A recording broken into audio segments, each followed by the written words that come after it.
aku udah ada di Desa Bunder nih. Nah, kali ini aku pengen ngulik tentang fashion yang lagi tren dari tahun lalu. Spesialnya kali ini aku bakal ketemu langsung sama owner sekaligus desainernya. Sekarang yuk kita langsung aja masuk ke dalam.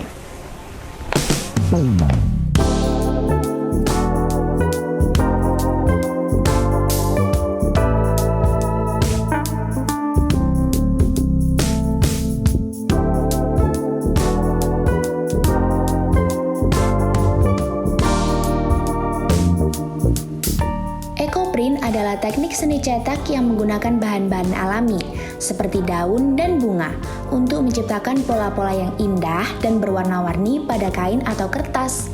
Teknik ini tidak hanya menghasilkan karya seni yang unik, tetapi juga ramah lingkungan loh.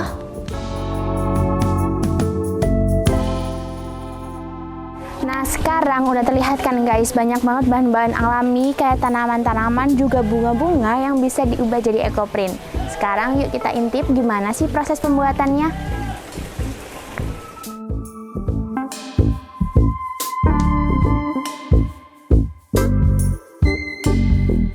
Proses ecoprint ini dimulai dengan pemilihan bahan alami. Pemilihan daun atau bunga juga menjadi salah satu fokus dalam proses ini. Dilihat dari tekstur dan warna yang bagus. Setelah itu, menyusun bahan-bahan ini di atas kain atau kertas sesuai dengan pola yang diinginkan. Proses selanjutnya adalah memanaskan bahan-bahan tersebut dengan cara dikukus atau dipres untuk mentransfer warna dan pola ke media. Biasanya proses ini memakan waktu hingga berjam-jam loh, tergantung pada kompleksitas, pola, dan jenis bahan yang digunakan. Tapi hasil akhirnya benar-benar sepadan dengan waktu yang kita habiskan.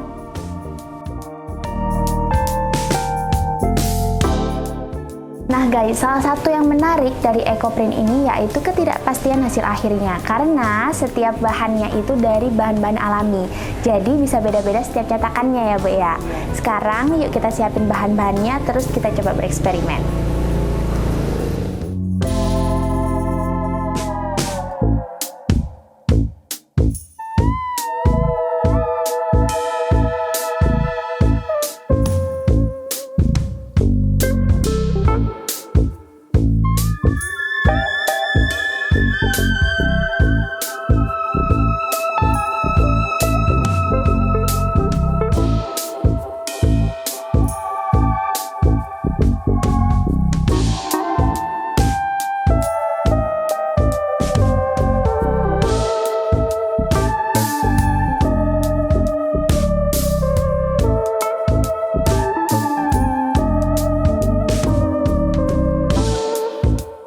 Sekarang kita mau kukus dulu. Tadi daun sama bunganya udah disusun ya Bu ya, terus digulung, habis itu dirapetin pakai solasi kayak gini. Sekarang yuk kita kukus dulu.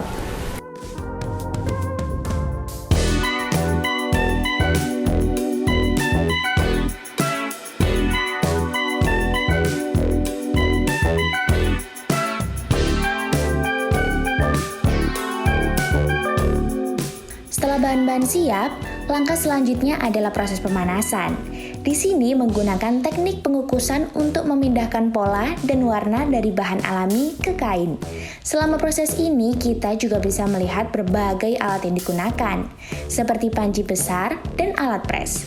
Pengukusan adalah tahap kunci dalam ecoprint karena suhu dan waktu pengukusan mempengaruhi seberapa baik warna dan pola ditransfer ke media. Proses ini juga membantu menguatkan warna dan memastikan pola yang dihasilkan tajam dan jelas.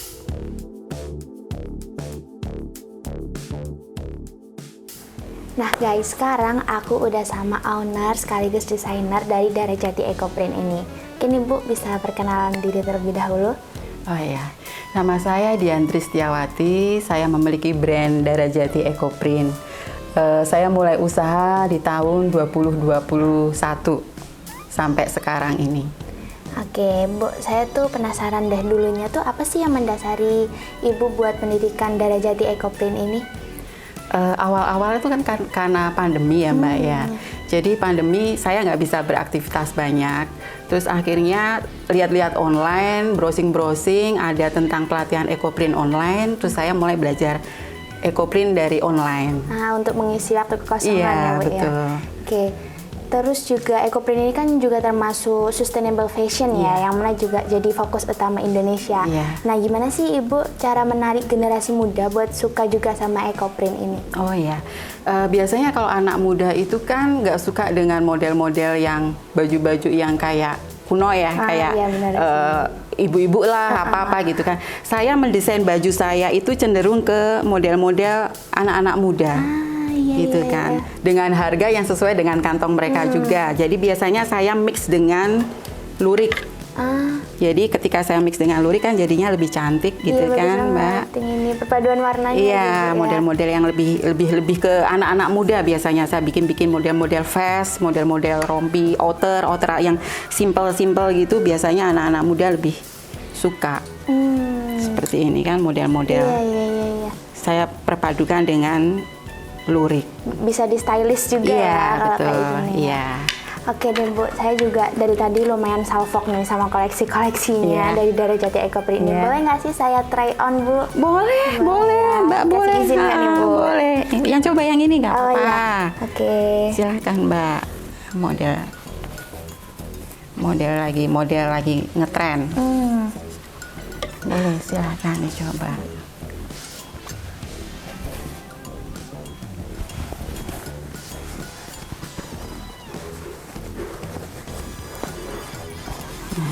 Ini ada kantongnya. Ini di sebelah sini. Oh iya ini. Begini.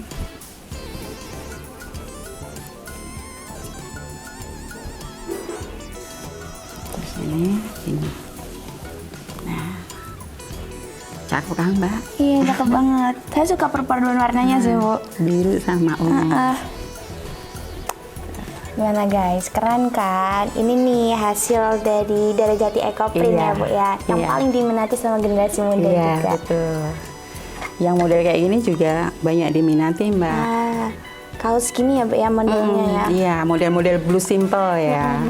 Ya terlalu, anak muda kalau pakai gini pakai jeans aja kan sudah bagus. santai ya. Iya. Sudah santai. Model kimono juga banyak diminati. Bisa dipakai formal maupun casual ya, Bu ya. Betul. Wah, ternyata koleksi di sini bagus-bagus banget nih guys. Terus juga emang didesain dengan gaya modern. Jadi bisa dipakai dalam berbagai kesempatan formal maupun casual. Gimana? Kalian tertarik belum buat cobain fashion ala EcoPrint ini? Jadi bukan cuma tampil kece, tapi kalian juga ikut andil dalam pengolahan yang ramah lingkungan dan merangkul metode produksi yang etis.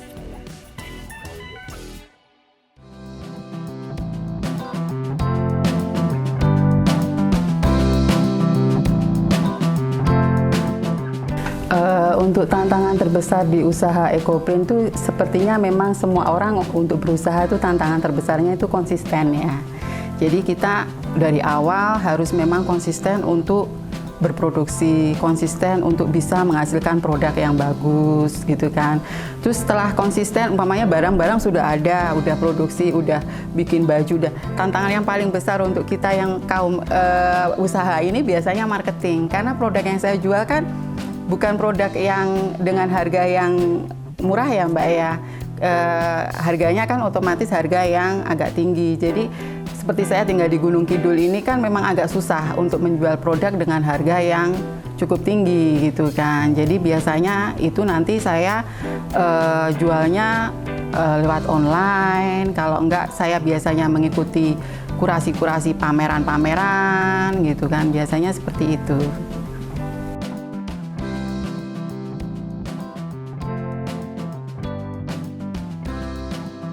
Kalau untuk produk EcoPrint itu biasanya kita menggunakan bahan yang memang dari serat alam. Kalau barang-barang untuk kain-kain yang dari serat alam memang sudah banyak terjual secara online, itu sudah banyak. Untuk untuk pewarnaan biasanya saya pakai pewarnaan yang ada di sekitar rumah saya aja, gitu kan. Seperti daun mangga bisa direbus, daun jambu, terus pewarnaan dari secang, gitu kan. Biasanya dari warna-warna alam.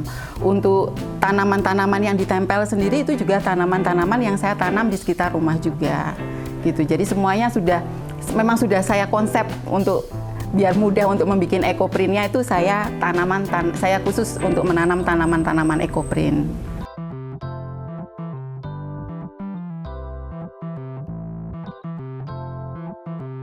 Yang membedakan kalau dari segi ekoprintnya mungkin warna saya warna-warna yang cerah, cenderung ke warna-warna untuk anak-anak muda. Jadi saya memang pangsa pasarnya itu saya pilih model-model yang memang untuk anak-anak muda gitu. Jadi karena warna cerah, terus outfitnya saya model untuk anak-anak muda. Jadi itu mungkin yang bisa membedakannya.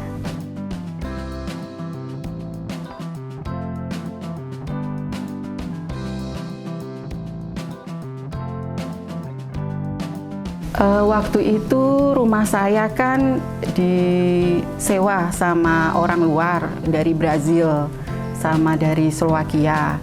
Karena mereka melihat barang saya tuh banyak yang barang-barang ekoprint seperti stol, terus sarung bantal sofa itu kan dari ekoprint gitu kan. Mereka tertarik untuk belajar gitu kan. Mereka tertarik untuk belajar ekoprint di sini. Terus ketika mereka pulang kembali ke negaranya itu mereka bangga memakai hasil karya mereka sendiri, kan yang dipakai hasil karya mereka sendiri ya, karena hasil dari belajar ya. Jadi mereka bangga memamerkan barang yang sudah mereka bikin sendiri ke teman-teman mereka, dan tanggapan dari teman-teman mereka itu sangat positif ya. Mereka seneng gitu loh. Ya siapa tahu mereka nanti datang ke sini terus mau belajar dengan darah jati.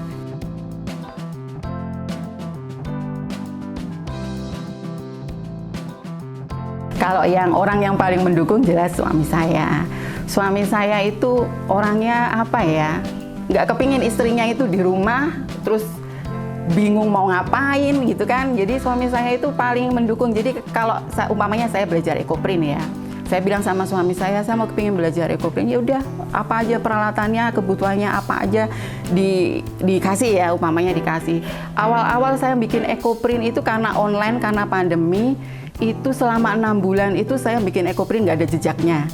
Jadi selama 6 bulan itu gagal terus. Tapi suami saya itu orang yang paling support ya Mbak ya. Jadi ketika saya gagal saya putus asa.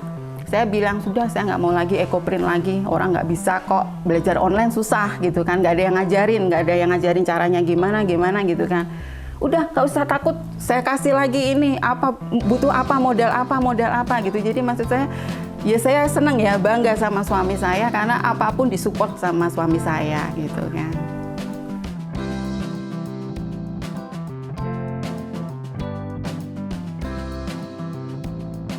Saran saya ya intinya jangan patah semangat ketika gagal, ketika memulai usaha jangan terus gampang putus asa gitu kan. Karena semua orang itu awal-awal pasti ada gagalnya. Kegagalan bukan menjadikan kita terus jatuh nggak mau bangun lagi, tapi kegagalan itu bisa jadi motivasi buat kita biar kita bisa maju ke depan lagi, bisa menjadi berkembang lagi lah gitulah. Jadi intinya jangan mudah putus asa gitu aja. Konsisten itu yang utama.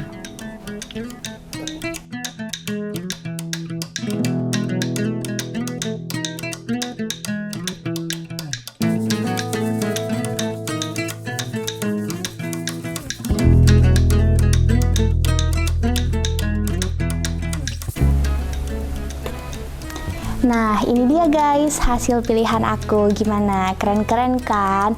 Nah, kalau udah kayak gini, dijamin bakal tampil stand out deh. Oke deh, aku mau bungkus ini dulu. Buat kalian di rumah, jangan lupa saksiin terus Jogjaisme. Aku Yuniar, and see you guys!